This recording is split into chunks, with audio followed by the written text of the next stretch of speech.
નમસ્તે મિત્રો.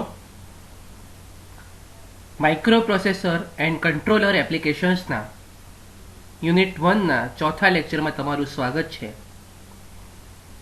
આજનું ટાઇટલ છે control action and it's type.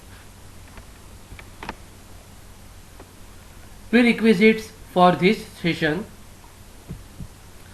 basic idea of closed loop control system and its behavior.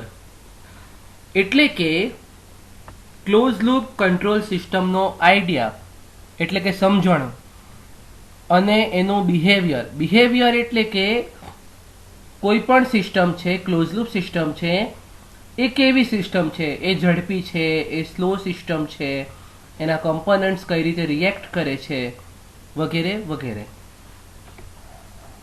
આટલું ખબર હોય તો આજનું સેશન સમજવામાં થોડી સરળતા રહેશે.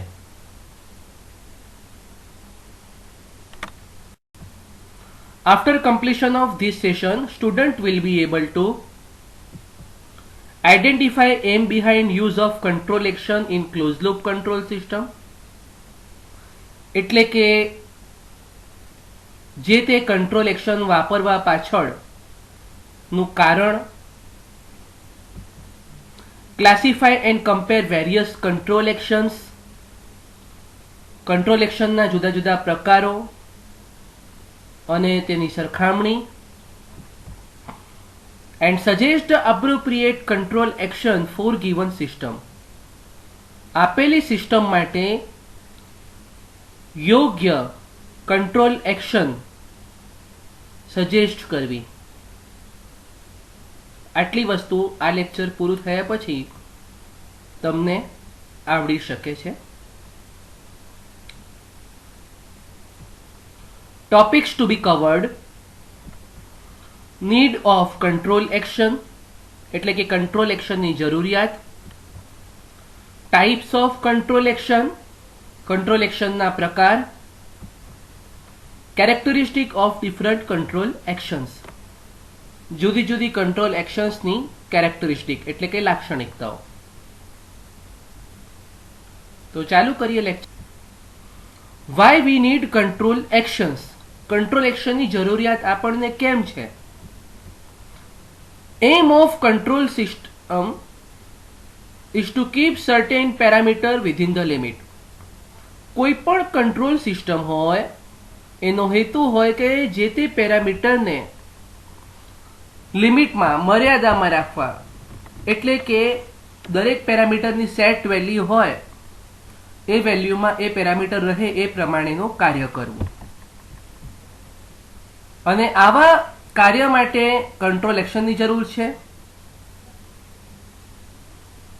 અને જે સિસ્ટમ છે એ સિસ્ટમનું નેચર ફાસ્ટ પણ હોય અને સ્લગિશ પણ હોય. એટલે કે અમુક સિસ્ટમ છે ખૂબ જ ઝડપથી રિએક્ટ કરતી હોય, એના પેરામીટર ખૂબ જ ઝડપથી બદલાતા હોય, અને અમુક સિસ્ટમ છે એમાં ખૂબ જ સ્લો ચેન્જ થતું હોય. જેમ કે એક્સાઇટેશન સિસ્ટમ, એના બાદ છે tracking of satellite, gun barrel system. જેમ જેમ હું તમને સિસ્ટમ કહું છું, તમને એવો ખ્યાલ આવે છે કે આ સિસ્ટમમાં ચેન્જ કેટલું ફાસ્ટ હશે, આ સિસ્ટમમાં ચેન્જ કેટલું સ્લો હશે. એટલે કે સિસ્ટમનું જે નેચર છે એ નેચર પણ કંટ્રોલ એક્શન પસંદ કરવા માટેનું ખૂબ જ મહત્વનું પેરામીટર છે. As per the nature of the system we have to select the control action. એટલે કે સિસ્ટમના નેચર પ્રમાણે આપણે કંટ્રોલ એક્શનની પસંદગી કરવી રહે. કંટ્રોલ એક્શનના પ્રકાર: ઓન ઓફ કંટ્રોલ એટલે કે ઓન અથવા ઓફ બે પ્રકારની કંટ્રોલ એક્શન થઈ શકે. Proportional control, derivative control, integral control.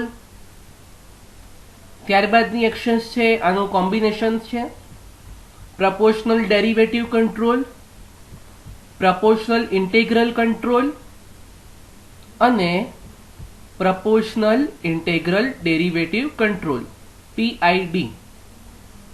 એટલે કે આપણે આજના સેશનમાં કુલ આ 7 પ્રકારની કંટ્રોલ એક્શન વિશે સમજવાનો પ્રયાસ કરીશું.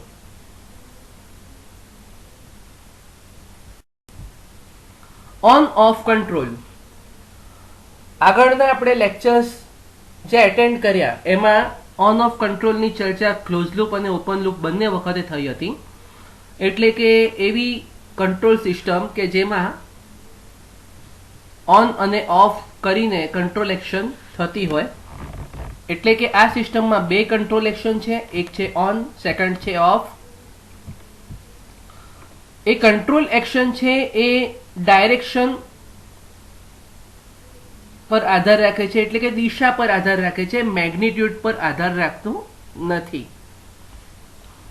એનો મતલબ એવો થયો કે પ્લસમાં કે માઇનસમાં કેટલું પેરામીટર વેરી થયું એ મહત્વનું નથી, પણ પ્લસમાં ગયું તો કઈ એક્શન કરવી અને માઇનસમાં ગયું તો કઈ એક્શન કરવી. એટલે કે મેગ્નિટ્યુડના પર આધારિત નથી.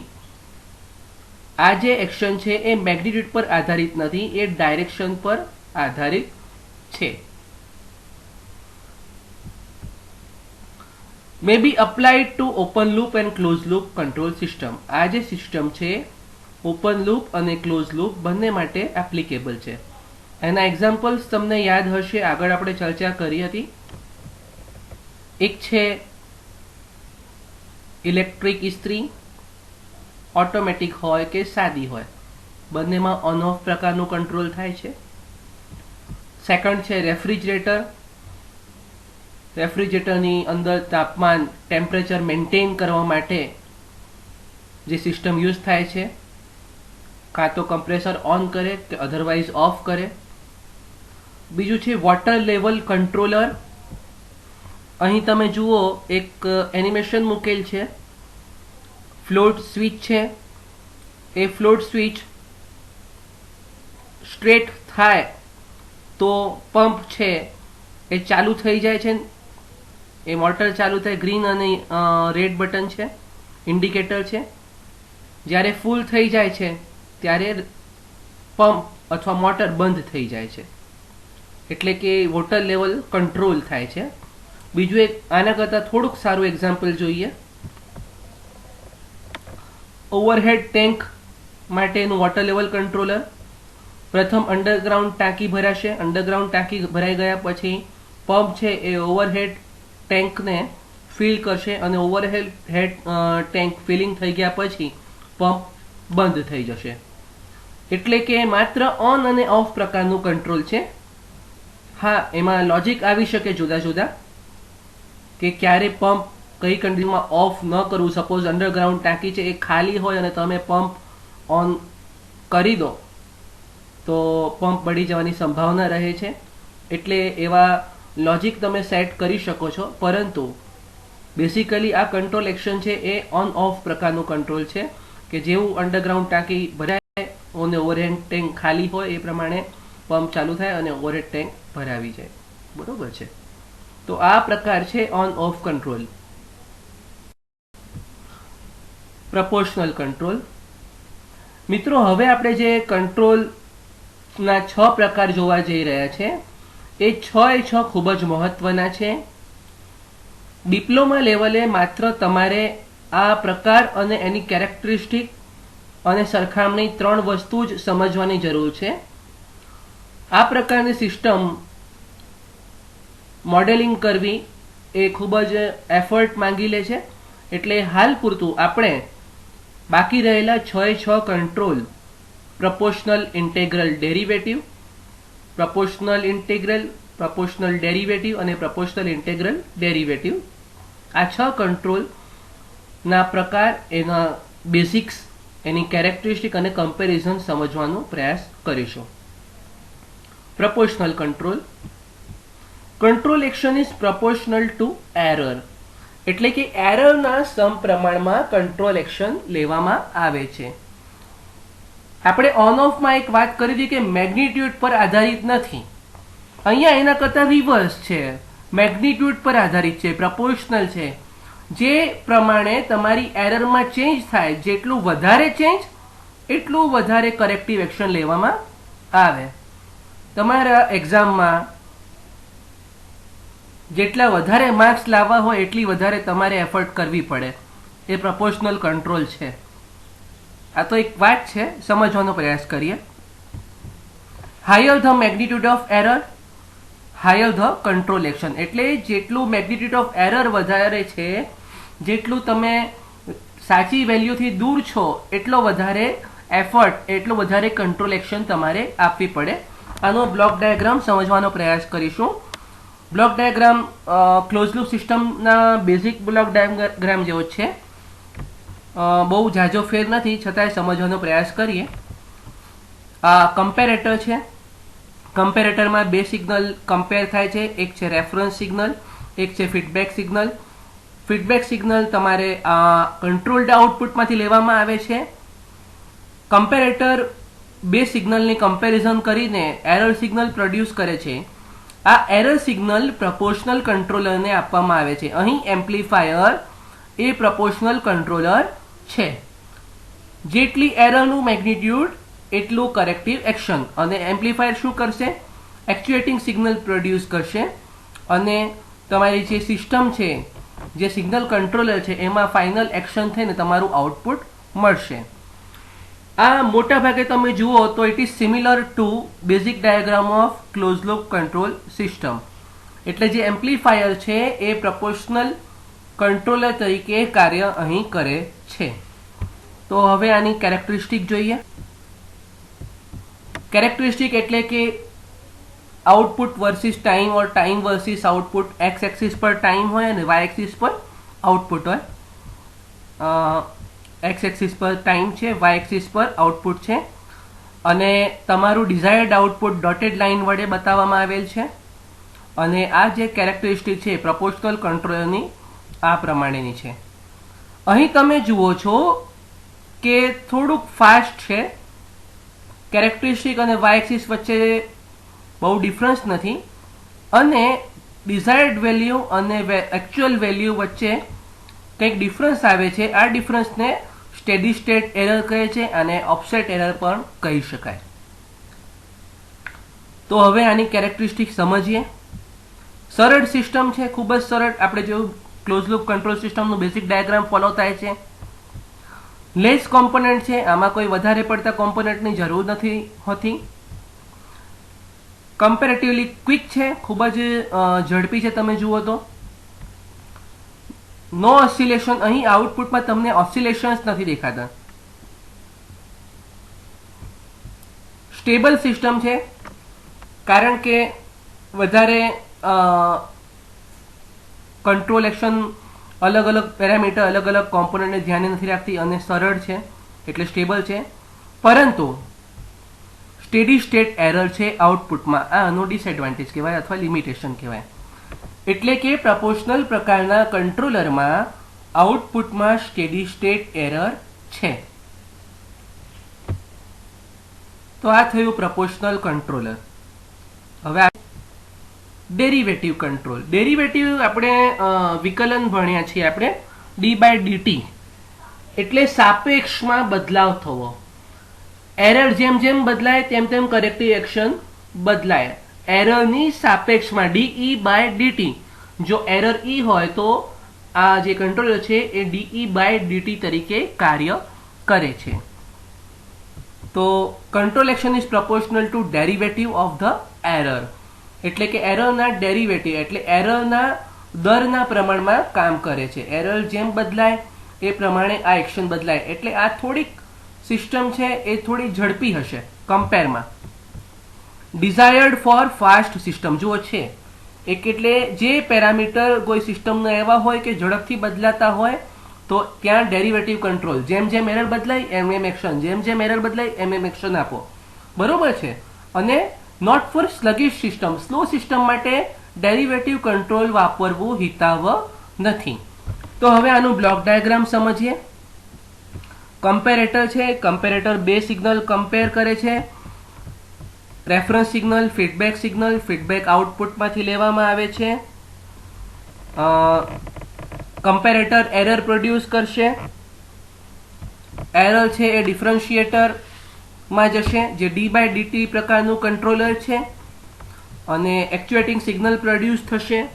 આ એક્ચ્યુએટિંગ સિગ્નલ છે એ તમારા સિગ્નલ કંટ્રોલરમાં જશે અને ફાઇનલ જે કરેક્ટિવ એક્શન્સ છે એ થશે અને you will have controlled output. Proportional ને ડેરિવેટિવમાં બ્લોક ડાયાગ્રામમાં એક જ તફાવત છે કે ત્યાં એમ્પ્લીફાયર હતું, અહીંયા ડિફરન્શિએટર છે, એટલે કંટ્રોલરનો પ્રકાર બદલાયેલ છે. ત્યાં પ્રપોર્શનલ પ્રમાણમાં એરરના સમચલનમાં કાર્ય કરતું હતું, અહીંયા એરર સાથે d/dt પ્રમાણમાં એટલે એરરના દરના પ્રમાણમાં કાર્ય થાય છે કંટ્રોલરનું. તો કેરેક્ટરિસ્ટિક ઓફ ડેરિવેટિવ કંટ્રોલ. હવે ડેરિવેટિવ કંટ્રોલ સમજવાનો પ્રયાસ કરીએ. એની characteristic again output versus time characteristic, એટલે કે એક્સ એક્સિસ પર ટાઈમ, વાય એક્સિસ પર આઉટપુટ. આ ડિઝાયર્ડ આઉટપુટ અને આ કંટ્રોલર વર્ક કઈ રીતે કરશે? આ રીતે કરશે.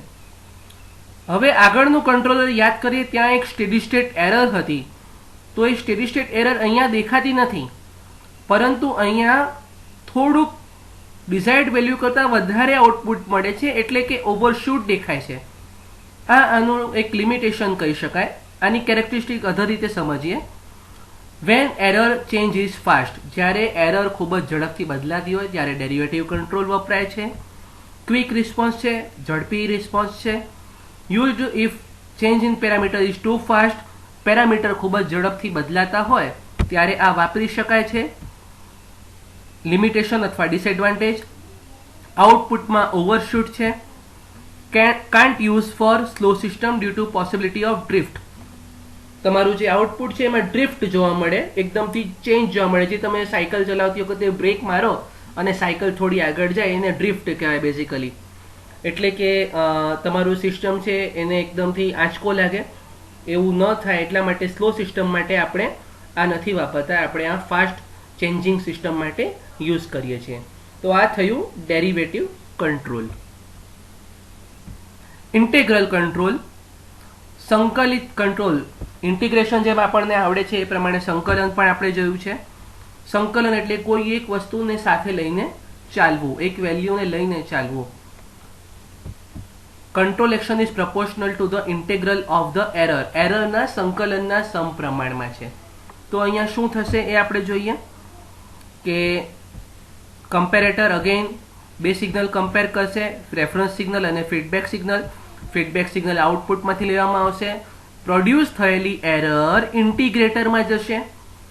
તમે યાદ કરો, પ્રપોર્શનલમાં એમ્પ્લીફાયરમાં જતી હતી, ડેરિવેટિવમાં ડિફરન્શિએટરમાં જતી હતી અને અહીંયા ઇન્ટિગ્રેટરમાં એરર પ્રોસેસ થશે. એટલે કે અહીંયા ઇન્ટિગ્રેટર પ્રકારનું કંટ્રોલર યુઝ થાય છે જે એરરને પ્રોસેસ કરીને એક્ચ્યુએટિંગ સિગ્નલ પ્રોડ્યુસ કરશે અને તમારે ફાઇનલી જે પણ પ્રોસેસ છે એ સિગ્નલ કંટ્રોલરમાં થઈને you will have controlled output.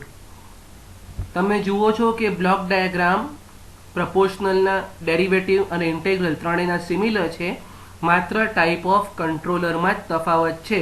પહેલામાં એમ્પ્લીફાયર છે, બીજામાં ડિફરન્શિએટર છે અને ત્રીજામાં ઇન્ટિગ્રેટર છે. એટલે કે જે કેરેક્ટરિસ્ટિક છે કંટ્રોલરની એ કેરેક્ટરિસ્ટિકમાં તફાવત થાય છે, બાકી પ્રોસેસનો બ્લોક ડાયાગ્રામ સેમ રહે છે.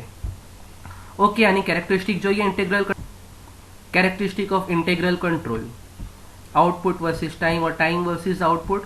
એક્સ એક્સિસ પર ટાઈમ, વાય એક્સિસ પર આઉટપુટ. આ છે તમારું ડિઝાયર્ડ આઉટપુટ અને તમને મળશે આઉટપુટ આ રીતે. થોડી સ્લો છે.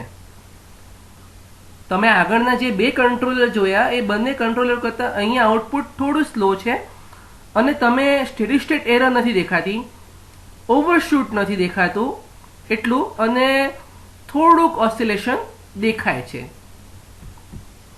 એટલે કે ડ્રિફ્ટનું અહીંયા એબ્સન્સ છે, ઓવરશૂટ નથી દેખાતી, સ્લો રિસ્પોન્સ છે. યસ, અહીંયા તમે જુઓ છો કે ખૂબ જ સ્લો રિસ્પોન્સ છે પ્રપોર્શનલ અને ડેરિવેટિવની કમ્પેરમાં, અને ઓસિલેશન્સ દેખાય છે. તો આ છે ઇન્ટેગ્રલ કંટ્રોલરનું કેરેક્ટરિસ્ટિક અને કમેન્ટ, એના એડવાન્ટેજ અને ડિસએડવાન્ટેજ. તો હવે comparison of all three controller, proportional, derivative અને ઇન્ટેગ્રલ. આ ત્રણે જે કંટ્રોલર જોયા એના પરથી એક વસ્તુ તો ખ્યાલ આવી ગઈ કે પ્રપોર્શનલ છે એરરના સમપ્રમાણમાં છે, ડેરિવેટિવ છે એરરના ચેન્જના પ્રમાણમાં છે, એ થોડુંક ફાસ્ટ છે, પ્રપોર્શનલમાં સ્ટેડી સ્ટેટ એરર છે, ડેરિવેટિવ છે ડેરિવેટિવમાં તમને ઓવરશૂટ દેખાય છે, ઇન્ટેગ્રલ છે ઇન્ટેગ્રલમાં ઓસિલેશન દેખાય છે. એટલે જો તમે એવું ઈચ્છતા હોય કે સિસ્ટમ સારી ચાલે તો તમારે કોમ્બિનેશન વાળી સિસ્ટમમાં જવું પડે. પણ હાલ સમજીએ કે આ ત્રણેયના કેરેક્ટરિસ્ટિકમાં બેઝિક તફાવત શું છે. ફરીથી રિવાઇઝ કરી લઈએ. Time versus output, output versus time, desired output. તો પ્રપોર્શનલ કંટ્રોલરમાં સ્ટેડી સ્ટેટ એરર જોવા મળે છે, બરોબર. ડિફરન્શિએટર એટલે કે ડેરિવેટિવ કંટ્રોલ થોડુંક ફાસ્ટ છે પ્રપોર્શનલ કરતાં, પણ ઓવરશૂટ જોવા મળે છે. અને ઇન્ટેગ્રલ કંટ્રોલ ત્રણે કંટ્રોલરમાં સ્લો કંટ્રોલર છે અને ઓસિલેશન જોવા મળે. જે એકનું એડવાન્ટેજ છે એ બીજાનું લિમિટેશન છે એવું તમે કહી શકો. સમજીએ one by one. Derivative controller is fastest with overshoot. Derivative ખૂબ જ ફાસ્ટ છે પણ ઓવરશૂટ જોવા મળે છે. પ્રપોર્શનલ કંટ્રોલરમાં શું જોવા મળે છે કે ડેરિવેટિવ ને ઇન્ટેગ્રલની વચ્ચે આવે છે. ઇન્ટેગ્રલ કંટ્રોલર છે એ સ્લોએસ્ટ છે, એમાં ઓસિલેશન છે. ઇન્ટેગ્રલ કંટ્રોલરમાં શું છે? સ્લો છે અને ઓસિલેશન છે. અને પ્રપોર્શનલ કંટ્રોલર છે એ ડેરિવેટિવ અને ઇન્ટેગ્રલની વચ્ચેની કેરેક્ટરિસ્ટિક રાખે છે. એટલે અલ્ટિમેટલી આપણે જ્યારે કોઈ સિસ્ટમને સારી બનાવવી હોય તો આપણે આ ત્રણેયનું કોમ્બિનેશન યુઝ કરી શકીએ. તો એટલે આપણે હવે જઈશું કમ્બાઇનર ઉપર. Proportional plus derivative control, proportional derivative control. એટલે કે આમાં જે બ્લોક ડાયાગ્રામ હશે એ જોઈશું તો ખ્યાલ આવશે કે જે એરર છે એના બે ભાગ થશે. સમજવાનો પ્રયાસ કરીએ આપણે. આ કમ્પેરેટર છે, કમ્પેરેટર બે સિગ્નલ કમ્પેર કરે છે, રેફરન્સ સિગ્નલ, ફીડબેક સિગ્નલ. અને જે એરર પ્રોડ્યુસ થશે કમ્પેરેટરમાંથી એ એરર જશે પ્રપોર્શનલ કંટ્રોલરમાં અને બીજી બાકીનું સેક્શન જશે ડિફરન્શિએટરમાં. એરર છે એ બે ભાગમાં ડિવાઈડ થાય છે. અડધું અથવા જે પ્રમાણે પ્રપોર્શનેટ રેશિયો સેટ કર્યું છે એટલો રેશિયો પ્રપોર્શનલ કંટ્રોલર પ્રોસેસ કરશે, બાકીનો રેશિયો ડિફરન્શિએટર પ્રોસેસ કરશે. અને બંનેનું આઉટપુટ એક સમિંગ પોઈન્ટમાં ભેગું થશે. એટલે કે એક જગ્યાએ સમ થશે એનું અને તમે એક્ચ્યુએટિંગ સિગ્નલ મળશે જે સિગ્નલ કંટ્રોલરમાં પ્રોસેસ થશે. અહીંયા તમે જુઓ છો કે એરરના બે ભાગ થાય છે. અમુક પોર્શન એરરનો પ્રપોર્શનલ કંટ્રોલર એટલે કે એમ્પ્લીફાયરમાં પ્રોસેસ થાય છે, અમુક પોર્શન છે ડિફરન્શિએટરમાં પ્રોસેસ થાય છે. અને ફાઇનલી સમિંગ પોઈન્ટ થ્રુ તમારું એક્ચ્યુએટિંગ સિગ્નલ છે એ એક્ચ્યુઅલ કંટ્રોલ એક્શન કરે છે. એટલે કે આ કંટ્રોલર પ્રપોર્શનલ અને ડેરિવેટિવ વચ્ચેનું કંઈક કંટ્રોલનું આઉટપુટ તમને દેખાડશે. Characteristic output versus time, time versus output. તમે જુઓ છો સિમિલર દેખાય છે તો જોવામાં એમ લાગે કે પ્રપોર્શનલ કંટ્રોલર છે, પણ આની જે કેરેક્ટરિસ્ટિક છે એ પ્રપોર્શનલ કરતાં થોડીક ફાસ્ટ છે અને ડેરિવેટિવ કરતાં થોડીક સ્લો છે. વચ્ચેની કેરેક્ટરિસ્ટિક છે. અને બાકી સ્ટેડી સ્ટેટ એરર આમાં પણ જોવા મળે છે. તો હવે જોઈએ આને. પ્રપોર્શનલ અને ડેરિવેટિવની વચ્ચેની જે કેરેક્ટરિસ્ટિક છે એ રીતે જોવા મળે છે. ઓવરશૂટ ઘટે છે. જે ડેરિવેટિવમાં એકદમ ઓવરશૂટ આવતું હતું એ ઓવરશૂટ અહીંયા ઓછું દેખાય છે. ઓસિલેશન છે અહીંયા ડેમ્પ્ડ છે એટલે ઓસિલેશન દેખાતા નથી. અને સ્ટેડી સ્ટેટ એરર ઓબ્ઝર્વ થાય છે. We can observe steady state error in output. તો આ હતું પ્રપોર્શનલ ડેરિવેટિવ કંટ્રોલ.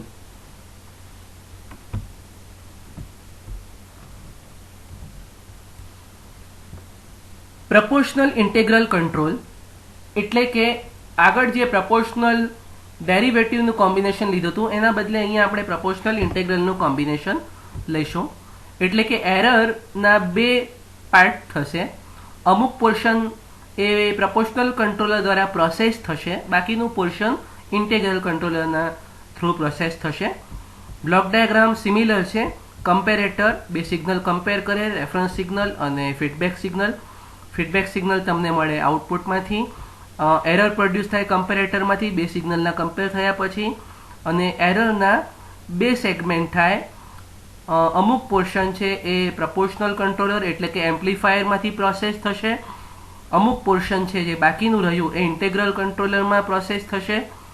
અને બંનેનું જે આઉટપુટ છે એ સમિંગ પોઈન્ટમાં સમ થશે, ભેગું થશે અને તમને એક્ચ્યુએટિંગ સિગ્નલ મળશે, જે તમારું signal controller through control output મેળવવામાં મદદરૂપ થશે. તમને ફાઇનલી કંટ્રોલ આઉટપુટ મળશે. જે આ ડાયાગ્રામ છે એ પ્રપોર્શનલ ડેરિવેટિવ કંટ્રોલ જેવું જ ડાયાગ્રામ છે, માત્ર ત્યાં ડિફરન્શિએટર હતું, અહીંયા ઇન્ટિગ્રેટર છે. Characteristic of proportional integral control: time, output, desired output અને કેરેક્ટરિસ્ટિક. અહીંયા આ કેરેક્ટરિસ્ટિક જોઈને ખ્યાલ આવે છે કે ઇન્ટિગ્રલમાં જે સ્લો રિસ્પોન્સ હતું એના કરતાં થોડુંક ઝડપી છે. પ્રપોર્શનલમાં જે કમ્પેરેટિવલી ફાસ્ટ હતું એ થોડું સ્લો થયું, એટલે પ્રપોર્શનલ અને ઇન્ટેગ્રલની વચ્ચેની કેરેક્ટરિસ્ટિક ઓબ્ઝર્વ કરવા મળે છે. ઓસિલેશન થોડા ઘટ્યા, સ્ટેડી સ્ટેટ એરર નલ થઈ, ઓવરશૂટ નથી, એટલે આના એડવાન્ટેજ થોડા કમ્પેરમાં વધારે છે. જોઈએ. Less oscillation, oscillation definitely integral controller કરતાં ઓછા છે. રિડ્યુસ સ્ટેડી સ્ટેટ એરર, જે પ્રપોર્શનલમાં સ્ટેડી સ્ટેટ એરર આવતી હતી એના કરતાં ઓછી છે આમાં. Less response time compare to integral control, જે ઇન્ટેગ્રલ કંટ્રોલમાં સ્લો રિસ્પોન્સ થતો હતો અહીં કમ્પેરમાં ફાસ્ટ રિસ્પોન્સ તમને મળી શકે છે. અને આમાં એક ડાઉટ એ છે કે જે ચેલેન્જ કહેવાય એ રિડ્યુસ સ્ટેબિલિટી, એટલે પ્રપોર્શનલ ઇન્ટેગ્રલ કંટ્રોલ જ્યારે યુઝ કરવામાં આવે તો સ્ટેબિલિટીના પ્રશ્નો ઊભા થવાની પોસિબિલિટી રહે છે. હાલ તમારા માટે આટલું સમજવું પૂરતું છે કે પ્રપોર્શનલ અને ઇન્ટેગ્રલ કંટ્રોલ કમ્બાઇન કરીએ તો સ્ટેબિલિટી રિડ્યુસ થાય છે. વધુ ચર્ચા તમારા અભ્યાસક્રમના હેતુ નથી. પીઆઈડી કંટ્રોલ: હવે ત્રણે કંટ્રોલરનું કમ્બાઇન્ડ કંટ્રોલર, એટલે કે હવે એરરના 3 ભાગ થશે. રેશિયો પ્રમાણે કયા કંટ્રોલરને કેટલું વધારે પ્રોસેસમાં લેવું છે એ સિસ્ટમ ઉપર આધાર રાખે છે. એ પ્રમાણે એરરના 3 ભાગ થશે. બ્લોક ડાયાગ્રામ જોઈએ. કમ્પેરેટર બે સિગ્નલ કમ્પેર કરે, રેફરન્સ સિગ્નલ અને ફીડબેક સિગ્નલ. ફીડબેક સિગ્નલ આઉટપુટમાંથી મળે. એરરના 3 ભાગ થાય: પ્રપોર્શનલ, ડિફરન્શિએટર અને ઇન્ટિગ્રેટર, એટલે કે એમ્પ્લીફાયર, ડિફરન્શિએટર અને ઇન્ટિગ્રેટર. અહીંયા બે સમિંગ પોઈન્ટ આવશે. પહેલા સમિંગ પોઈન્ટમાં પ્રપોર્શનલ એટલે કે એમ્પ્લીફાયર અને ડિફરન્શિએટરની જે પ્રોસેસ થઈને આઉટપુટ મળશે એ મળશે, ભેગા થશે. એટલે કે એરરના બે પોર્શન એમ્પ્લીફાયર અને ડિફરન્શિએટરમાં જાય છે અને સમિંગ પોઈન્ટ 1માં એનું આઉટપુટ મળે છે. આગળ એક સમિંગ પોઈન્ટ 2 આવશે, જેમાં સમિંગ પોઈન્ટ 1નો આઉટપુટ મળે છે અને ઇન્ટિગ્રેટરનો આઉટપુટ મળે છે. એટલે કે એરરના 3 ભાગ થાય છે. ત્રણેય કંટ્રોલરમાં એરરના જે તે ભાગની પ્રોસેસ થાય છે, એમ્પ્લીફાયરમાં, ડિફરન્શિએટરમાં અને ઇન્ટિગ્રેટરમાં. અને ફાઇનલી તમને સમિંગ પોઈન્ટ 2માંથી એક્ચ્યુએટિંગ સિગ્નલ મળે છે, જે સિગ્નલ કંટ્રોલ કરે છે અને તમને ડિઝાયર્ડ આઉટપુટ મળે છે. આ જે બ્લોક ડાયાગ્રામ છે એ આગળના બધા બ્લોક ડાયાગ્રામનું કોમ્બિનેશન છે. ફરક એટલો જ છે કે આમાં ત્રણેય કંટ્રોલર એક સાથે આવે છે અને બે સમિંગ પોઈન્ટ આવે છે, એટલે કે એરરને 3 ભાગમાં વિભાજિત કરવામાં આવે છે. કેરેક્ટરિસ્ટિક સમજીએ. ટાઈમ, આઉટપુટ, ડિઝાયર્ડ આઉટપુટ અને આ પીઆઈડી કંટ્રોલરની કેરેક્ટરિસ્ટિક જોવા જેવું છે કે ત્રણેયની થોડીક ઝલક અહીંયા દેખાય છે તમને. ઓસિલેશન ઓછા છે કમ્પેરમાં, રિડ્યુસ સ્ટેડી સ્ટેટ એરર છે અને પીડી અને પીઆઈ કંટ્રોલરની વચ્ચેનું કંઈક બિહેવિયર જોવા મળે છે. એટલે કે તમે જુઓ કે આમાં ત્રણેય કંટ્રોલરની થોડીક કેરેક્ટરિસ્ટિકનું ઓબ્ઝર્વ તમે કરી શકો છો. એટલે કે પીઆઈડી કંટ્રોલર દરેક કંટ્રોલરનું કોમ્બિનેશન છે અને પીઆઈડી કંટ્રોલર ફિઝિકલી જ્યારે ફિલ્ડમાં વપરાય યુઝ થાય ફિલ્ડમાં તો it is quite difficult to tune the controller. એના કંટ્રોલરના ટ્યુનિંગના રિસર્ચ ટોપિક હોય છે અને તમારા માટે હાલ પૂરતું એટલું જાણવું જરૂરી છે કે પીઆઈડી કંટ્રોલરની કેરેક્ટરિસ્ટિક પ્રપોર્શનલ ડેરિવેટિવ અને પ્રપોર્શનલ ઇન્ટિગ્રલની વચ્ચે હોય છે. ઓસિલેશન ઓછા છે અને સ્ટેડી સ્ટેટ એરર ઓછી છે. આગળ જોઈએ કમ્પેરિઝન ઓફ કમ્બાઇન્ડ કંટ્રોલ. ત્રણે પ્રકારના કમ્બાઇન્ડ કંટ્રોલરની કમ્પેરિઝન. કયા કયા? પ્રપોર્શનલ ડેરિવેટિવ, પ્રપોર્શનલ ઇન્ટિગ્રલ અને પ્રપોર્શનલ ઇન્ટિગ્રલ ડેરિવેટિવ. પીડી, પીઆઈ અને પીઆઈડીની કમ્પેરિઝન. સો એક્સ એક્સિસ પર ટાઈમ, વાય એક્સિસ પર આઉટપુટ, ડિઝાયર્ડ આઉટપુટ આ પ્રમાણે મળે. અને પહેલું જોઈએ પ્રપોર્શનલ ડેરિવેટિવ, એટલે કે પ્રપોર્શનલ અને ડેરિવેટિવની વચ્ચેની કેરેક્ટરિસ્ટિક. તમે જુઓ છો કે પહેલાં આપણે જોયું કે પ્રપોર્શનલ જેટલું સ્ટેડી સ્ટેટ એરર નથી, ડેરિવેટિવ જેટલું ઓવરશૂટ નથી, એટલે બંનેનું કોમ્બિનેશન મળે છે. પછી બીજું કંટ્રોલર છે પીઆઈડી કંટ્રોલર, જે આપણે લાસ્ટમાં અત્યારે જોયું. એ પીડી અને પીઆઈની વચ્ચેનું બિહેવિયર આવે છે. આપણે જે પ્રમાણે વાત થઈ, જે પ્રમાણે આપણે કેરેક્ટરિસ્ટિક ઓબ્ઝર્વ કરી કે આ કેરેક્ટરિસ્ટિક છે, આમાં સ્ટેડી સ્ટેટ એરર ઓછી છે, એના જેટલા ઓસિલેશન્સ નથી, બરોબર છે, અને મિડલ કેરેક્ટરિસ્ટિક મળે છે. અને પીઆઈ કંટ્રોલર છે, પીઆઈ કંટ્રોલર ત્રણેમાં સ્લો રિસ્પોન્સ આપે છે અને સ્ટેડી સ્ટેટ એરર ઓછી છે, બરોબર છે. અને બેઝિકલી ત્રણેય કંટ્રોલરની પોતાની સ્ટ્રેન્થ અને વીકનેસ છે. તમારી સિસ્ટમની જરૂરિયાત પ્રમાણે તમારે જે તે કંટ્રોલર પસંદ કરીને એને ટ્યુનિંગ કરવા પડે. તો સમજીએ આને. Response time of PD controller is lesser than PID. એટલે પીઆઈડી કરતાં પીડીનો રિસ્પોન્સ ટાઈમ ઓછો છે, એટલે પીડી ઝડપી છે. But overshoot and steady state error observed. એ આપણે જોયું કે થોડું ઓવરશૂટ મળે છે. હા, ડિફરન્શિએટર જેટલું નથી મળતું, ડેરિવેટિવ કંટ્રોલ જેટલું નથી મળતું, પરંતુ થોડુંક ઓવરશૂટ મળે છે અને સ્ટેડી સ્ટેટ એરર પણ થોડી મળે છે. એટલે પ્રપોર્શનલ અને ડેરિવેટિવ વચ્ચેનું કંટ્રોલર. પણ પીઆઈડી કરતાં રિસ્પોન્સ ટાઈમ ઝડપી. Response time of PI is more but oscillation in output. Proportional integral છે એ રિસ્પોન્સ ટાઈમ વધારે છે અને થોડું ઓસિલેશન છે. આમાં તમને સ્ટેડી સ્ટેટ એરર જોવા નહીં મળે, ઓવરશૂટ જોવા નહીં મળે. અને PID controller falls between PD and PI. Proportional derivative અને પ્રપોર્શનલ ઇન્ટિગ્રલની વચ્ચે આવે છે અને એમાં ઓસિલેશન નહીં જોવા મળે અને સ્ટેડી સ્ટેટ એરર જોવા નહીં મળે. દરેક કંટ્રોલ એક્શનનું પોતાનું એડવાન્ટેજ, પોતાની લિમિટેશન છે, જે તે સિવાય તમારે કંટ્રોલરની પસંદગી કરવાની રહે છે. સો આજે આપણે શું જોયું? આજે આપણે કંટ્રોલ એક્શનની જરૂરિયાત જોઈ.